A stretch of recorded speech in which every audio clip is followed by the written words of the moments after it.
Assalamualaikum warahmatullahi wabarakatuh. Perkenalkan, nama saya Citra Amelia dengan NPM 102211139 dari kelas C3 Prodi Akuntansi.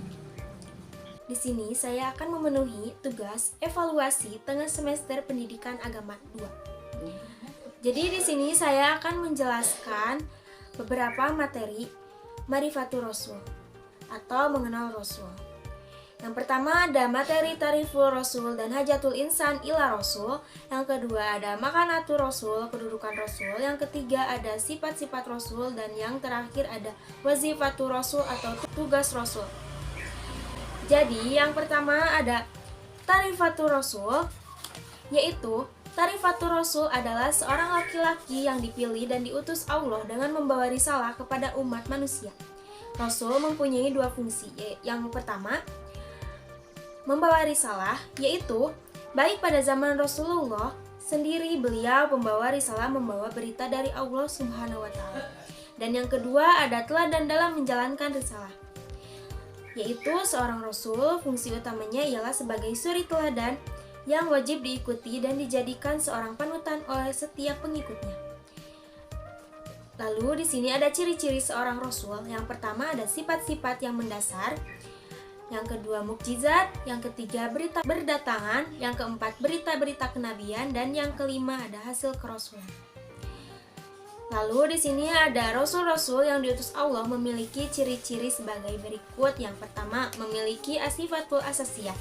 Asifatul asasiyah yaitu sifat-sifat asasiyah, yakni sifat-sifat yang mendasar yang layak baginya, misalnya sifat sidik, amanah, tablik, dan fatona. Sifat ini layak dimiliki oleh setiap rasul yang mengemban atau membawa risalah Allah Ta'ala.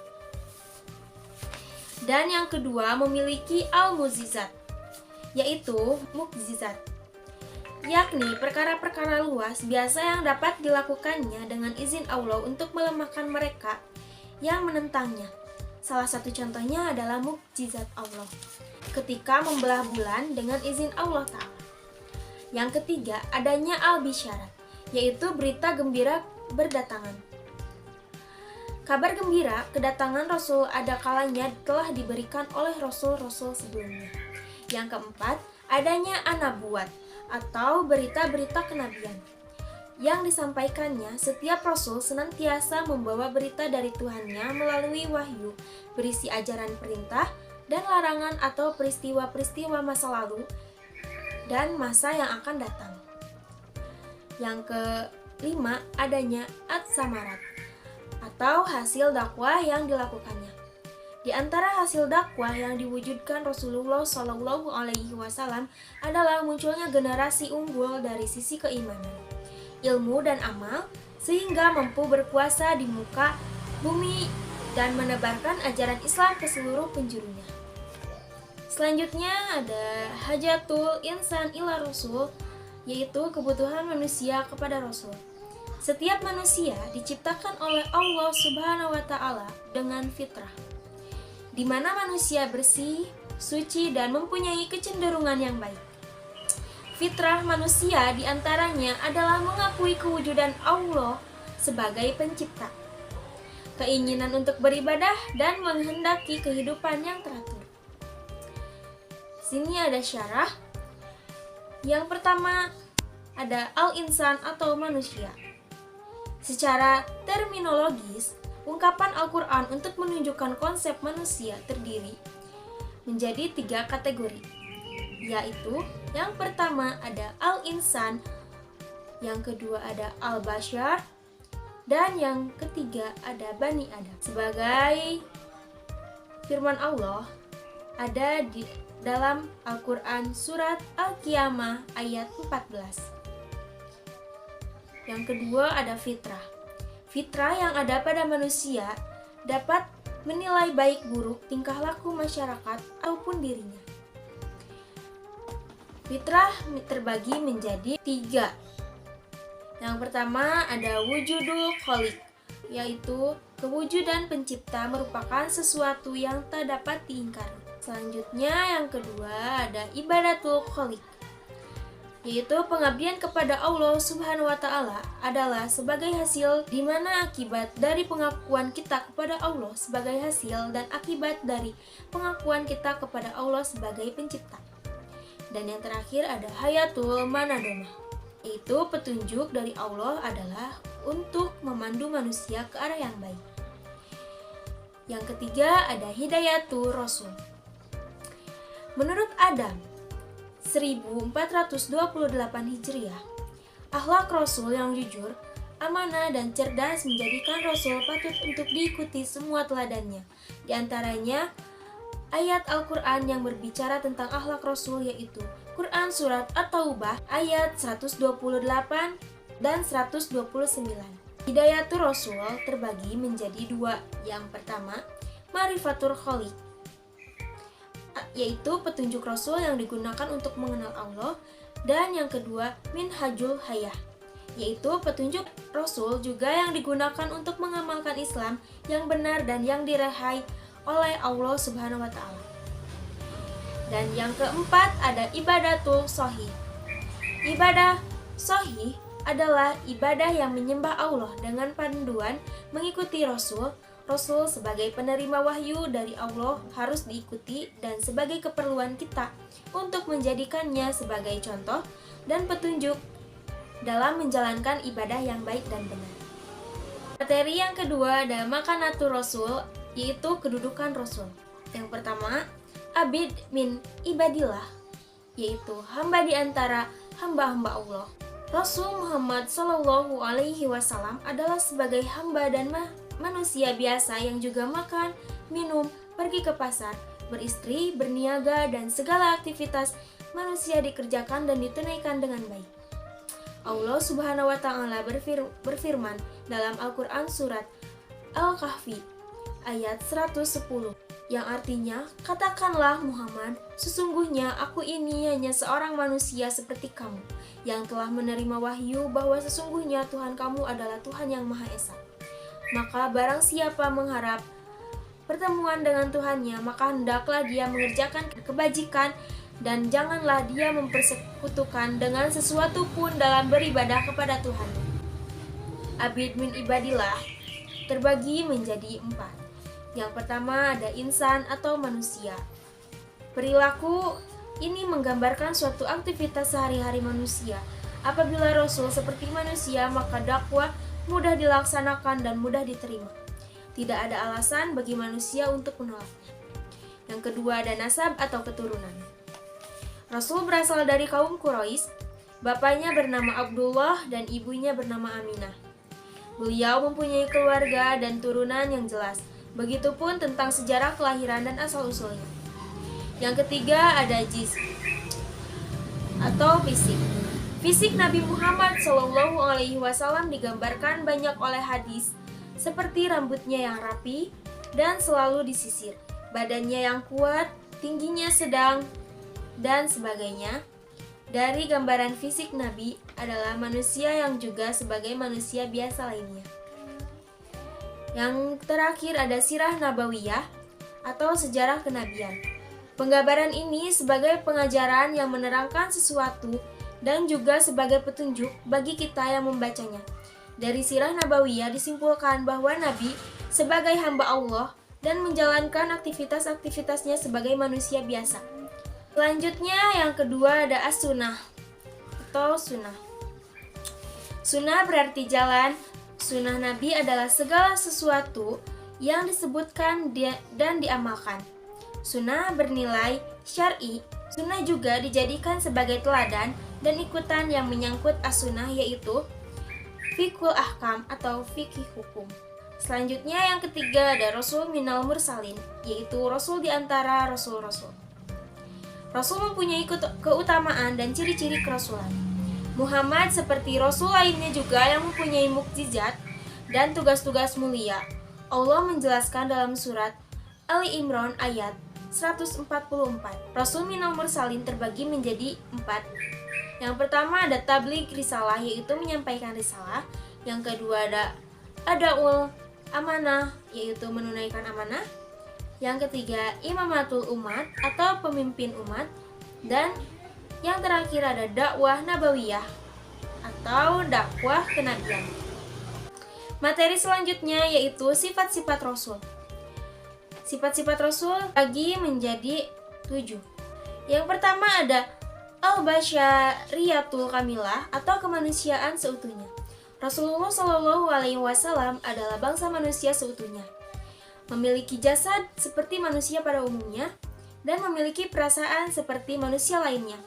Sebagai layaknya manusia, Rasul juga membutuhkan makan, minum, pergi ke pasar, beristri, berniaga, dan sebagainya. Begitu juga tercantum dalam Quran surat Ibrahim ayat 11. Yang kedua ada al-ismah, yaitu terpelihara dari kesalahan dan dosa.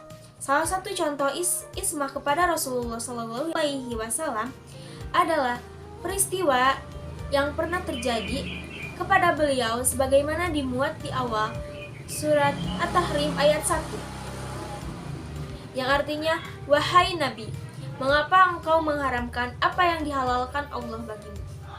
Engkau ingin menyenangkan hati istri-istrimu, dan Allah Maha Pengampun, Maha Penyayang. Selanjutnya yang ketiga ada as-sidqu, yaitu jujur. Jujur adalah sifat utama yang harus dimiliki setiap insan, terlebih bila ia adalah orang yang mengajak kepada nilai-nilai luhur dan mengabarkan hal-hal gaib.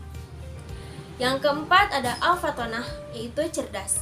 Sifat ini kesempurnaan yang harus dimiliki seorang rasul karena ia bertugas memimpin umat manusia. Yang kelima ada al-amanah atau terpercaya. Yang keenam ada tabligh, menyampaikan risalah. Rasulullah memiliki tugas untuk menyampaikan risalah sebagai bentuk adaul amanah atau penunaian amanah. Yang ketujuh, al-iltizamul kamil, yaitu komitmen yang sempurna terhadap kebenaran. Contohnya, yaitu beliau tidak bergeming sedikit pun menghadapi tipu daya musyrikin Quraisy yang berusaha menodai dakwahnya. Disimpulkan, Rasulullah Shallallahu Alaihi Wasallam memiliki akhlakul Quran atau akhlak Quran sebagaimana disampaikan istrinya. Maka kewajiban kita selaku umatnya adalah menjadikan beliau sebagai uswatun hasanah atau suri teladan yang baik. Materi selanjutnya yaitu wazifatur Rasul atau tugas Rasul. Tugas Rasul dibagi menjadi 2, yaitu menyampaikan risalah dan menegakkan dinullah. Kedua tugas ini adalah intisari dari perintah Allah Subhanahu wa Ta'ala dan amalan dakwah Nabi Muhammad Sallallahu Alaihi Wasallam. Risalah dakwah yang dibawa oleh Nabi adalah memperkenalkan masyarakat jahiliyah kepada penciptanya.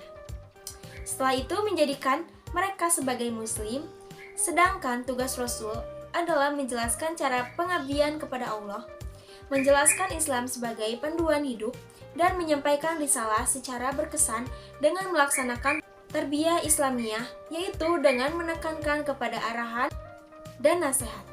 Tugas kedua yaitu menegakkan dinullah. Rasul sebagai pembawa risalah adalah suatu pengetahuan umum bagi kita, tetapi tidak dengan peranan untuk menegakkan agama Allah. Aktivitas menegakkan dinullah ini adalah menegakkan khilafah, membangun rijal, minhajud dakwah, dan merealisasikan risalah. Yang pertama ada hamilu risalatid dakwah atau mengembangkan risalah dakwah, terbagi menjadi 4, yaitu yang pertama, Rasulullah Shallallahu Alaihi Wasallam melaksanakan aktivitas dakwah agar umat manusia ma'rifatul khaliq sehingga mereka bersedia beribadah kepadanya. Yang kedua ada Rasulullah Shallallahu Alaihi Wasallam membimbing manusia tentang kaifiyatul ibadah atau tata cara ibadah kepada Allah, yaitu dengan ibadah sholat, zakat, puasa, haji, dan sebagainya. Yang ketiga ada Rasulullah Shallallahu Alaihi Wasallam bertugas menyeru manusia agar mengetahui dan mengamalkan Islam sebagai minhajul hayah atau pedoman kehidupan. Dan yang terakhir adalah Rasulullah Shallallahu Alaihi Wasallam melakukan at-tarbiyah atau pembinaan kepada umat, yakni berupa tawjihun, yaitu pengarahan, dan nasihatun, yaitu nasihat, sehingga iman, ilmu, dan amal mereka tumbuh berkembang. Selanjutnya yaitu iqamatul dinillah atau menegakkan agama Allah. Terbagi menjadi 3, yaitu Rasulullah Shallallahu Alaihi Wasallam melakukan iqamatul khilafah atau menegakkan khilafah, yakni kepemimpinan Islam di muka bumi. Dan yang kedua, yaitu Rasulullah Shallallahu Alaihi Wasallam melakukan binaur rijal, yaitu membina kader yang menjadi kekuatan inti sehingga estafeta dan roda dakwah dapat terus berputar. Yang ketiga, yaitu Rasulullah Shallallahu Alaihi Wasallam menggaris minhajud dakwah atau metode, cara, dan produser dakwah untuk menjadi pedoman generasi penerusnya yang akan mengurangi dinamika medan perjuangan sehingga Islam akan tegak hingga akhir zaman. Selanjutnya yaitu contoh metode dan strategi dakwah yang pernah dilakukan oleh Nabi Muhammad Shallallahu Alaihi Wasallam. Yang pertama yaitu melakukan metode dakwah sirriyah atau sembunyi-sembunyi kepada orang-orang yang terseleksi. Yang kedua, memanfaatkan perlindungan Abu Thalib ketika melaksanakan dakwah jahriyah atau terang-terangan. Yang ketiga, metode pembinaan umat secara sembunyi-sembunyi di rumah Arkam bin Abil Akam. Yang keempat, menghindari konfrontasi dan mengambil langkah defensif atau bertahan terhadap orang-orang yang memusuhi dan melakukan tekanan kepada dakwah. Yang kelima, mengambil kebijakan untuk membolehkan orang lemah pada kaum muslimin agar menampakkan kemurtadan demi keselamatan jiwa dan menjaga pertumbuhan dakwah. Yang keenam, yaitu memerintahkan pengikutnya hijrah ke Habasyah atau Ethiopia. Yang ketujuh, memanfaatkan hukum jiwar atau suaka yang diberlakukan masyarakat musyrik agar memperoleh keselamatan dalam berdakwah dan beribadah. Yang terakhir yaitu mencari pembelaan dari luar basis teritorial dakwah. Sekian yang saya bisa jelaskan dari keempat materi tersebut. Mohon maaf bila ada kesalahan. Terima kasih. Wassalamualaikum warahmatullahi wabarakatuh.